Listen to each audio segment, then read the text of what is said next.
بسم اللہ الرحمن الرحیم۔ السلام علیکم جناب۔ سٹوریز میں نے 3 شیئر کرنی ہیں۔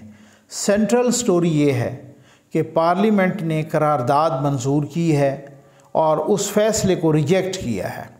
اس پہ کیا ہے؟ اس قرارداد کا سب سے اہم نقطہ کون سا ہے؟ سب سے اہم پوائنٹ، یہ بہت اہم بات ہے، اور ساتھ یہ بھی بتانا ہے کہ کل کیا ہوگا۔ کل کچھ خاص ہو رہا ہے، کیونکہ خبر تو یہ ہے نا، جو آپ کو خبر بتائیں کہ کل کیا ہوگا۔ اس قرارداد کے علاوہ ابھی جو چیزیں جس طریقے سے چل رہی ہیں، چلتے جائیں، دیکھتے جائیں ہوگا کیا۔ اب حکومت بالکل سیدھی ہو گئی جناب، وہ بالکل انہوں نے کہا کہ جی ایسی کی تیسی، ٹھیک ہے نا۔ یہ پھر ذرا ساتھ رہیے گا۔ اور دوسرا، عمران خان قائد اعظم سے بڑا لیڈر ہے، یہ کس نے کہا؟ ابھی بتاتا بھی ہوں، سنواتا بھی ہوں، دکھاتا بھی ہوں۔ اپوزیشن لیڈر راجہ ریاض نے وہ برس پڑے حکومت پر، وہ بھی میں دکھاتا ہوں۔ یہ آپ نے فیصلہ کرنا ہے کہ کیا وہ ٹھیک کہہ رہے ہیں یا غلط کہہ رہے ہیں، صورتحال کیا ہے۔ آجے بھائی، سب سے پہلے یہ میں ذرا آپ کو ایک کلپ دکھا رہا ہوں۔ اچھا، اس کلپ کے فوراً بعد انہی سے متعلق میں آپ کو ایک دوسرا کلپ دکھاؤں گا، یہ ذرا دیکھیے گا۔ اس کے بعد آپ دیکھ لیں گے کہ یہ کس طریقے کے یہاں سے فارغ ہیں، اور یہ دیکھیں۔ کیونکہ جس طرح کی سیاست اور جس طرح کی مقبولیت عوام نے عمران خان کو دی ہے، پاکستان میں ایسی مقبولیت قائد اعظم کو بھی حاصل نہیں ہوئی تھی۔ قائد اعظم بلوچستان میں اور صوبہ سرحد میں اجنبی تھے۔ پنجاب میں بھی ان کو کوئی نہیں جانتا تھا جب انہوں نے سیاست شروع کی تھی۔ سندھ میں بھی 1 ووٹ سے جیتے تھے، لیکن پھر اللہ تبارک و تعالیٰ نے ان کو عزت و توقیر دی۔ عمران خان 4 صوبوں میں لوگوں کے دلوں میں دھڑکتا ہے، لیکن مقابلہ وہی ہے وہ جو ستیزہ کار رہا ہے ازل سے تا امروز، چراغ مصطفی سے شرار ابو لہب۔ یہ بندہ ہے، یہ جس طریقے سے بیچارہ سٹھیا گیا ہے، جس طریقے سے، اچھا انہی کے ساتھ پروگرام کو 3.5 سال تک پروگرام کرتے رہے کو ہوسٹ جمیل فاروقی صاحب۔ جمیل فاروقی بذات خود ایک یوتھیا صحافی ہے۔ وہ ان کے بارے میں کیا کہہ رہے ہیں، میں انتہائی معذرت کے ساتھ، کیونکہ مجھے فیملی سنتی ہیں، میں نے اس سٹوری پہ آنا ہے، لیکن یہ 2 ویڈیوز میں نے اور یہ راجہ ریاض صاحب والی پہلے دکھانی ہے۔ یہ جمیل فاروقی کی رائے دیکھیے، اور یہ مقبول جان کے بارے میں، اور جمیل فاروقی ان کے اور یہ مقبول جان نے ان پر مقدمہ نہیں کیا، ان کو چیلنج نہیں کیا۔ یہ ذرا آپ رائے دیکھیے، سنیے، اور ان کی آڈیو جو لیک ہوئی تھی۔ ہم چل رہے ہوتے ہیں، وہ نہیں چلاتی ہوتی، وہ پروگرام میں نہیں آتی۔ اچھا ٹھیک ہے، تو پروڈیوسر ہے۔ پروڈیوسر کا مطلب سمجھتے ہیں جو پروگرام کو ڈیزائن کرتی ہے۔ ٹھیک ہے، 8 سال سے وہ بندی ان کے ساتھ ہے۔ ٹھیک ہو گیا۔ اب ہمیں تو شرم آتی ہے باتیں کھولتے ہوئے بھی، بیٹی بنا کر لے جاتے ہیں اور اس کے ساتھ ڈیٹے مارتے ہیں۔ بیٹی بنا کر لے جاتے ہیں، ڈیٹے مارتے ہیں، روم ریزرو کرواتے ہیں، بیٹی کے نام میری، میں بیٹی کے ساتھ آ رہا ہوں، ڈیٹے مارتے ہیں، روزانہ گھر سے پک کرتے ہیں، روزانہ گھر ڈراپ کرتے ہیں، ڈیلی۔ ایوری بڈی نوز اٹ۔ موصوفہ کا جو بیک گراؤنڈ ہے وہ حزب التحریر سے وابستہ رہی ہے۔ ایک وقت حزب التحریر جہادی تنظیم سے وابستہ رہی ہے، وہ شہدائی ہے، اور یہ مقبول جان کے فدائین میں سے۔ ٹھیک ہے، سمجھ رہے ہیں آپ میری بات؟ تو حکم ان کا چلتا ہے، ان کا منہ اور ان کا دل جو ہے نا وہ 2 ٹانگوں کے بیچ میں ہے۔ بالکل موصوف کا، ٹھیک ہے، نہ کوئی نکاح ہے، نہ کوئی رشتہ ہے۔ یہ آپ نے خود سن لیا۔